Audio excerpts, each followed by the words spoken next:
piovia.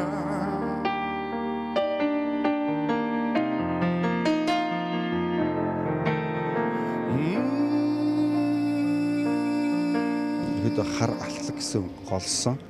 Хажуугаар нь ургамлын ногоон, бор шаргал, одоо арьсны өнгө, элсний өнгө гэх юм үнсэн саарл, улаан хөрөнгө гэх мэтчлэн органик өнгөнүүдийг илүүдэлгүй ашигласан байгаа.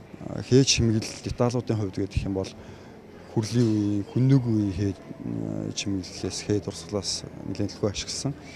Заримыг нь бол яг тухайн одоо хээж чимэглэлийг байснаар нь авч ашигласан бол заримыг нь одоо хувцсныхаа детал, эсгүүр, сэлвэтэнд тааруулаад одоо зуралт ерөнхий харагдц байдгийг авч үлдээд шинээ зохиож ингэж зурсан байгаа.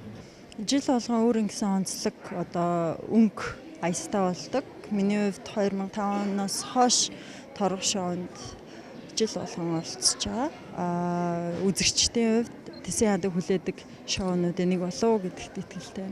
Том хүлээдэг нэг шоуны одоо маань нэг. Тэгээд Болдоо ахын загваруудыг тайзан дээр амлуулахаас ингэж бүтэн бид нар 2 сар бэлддэг.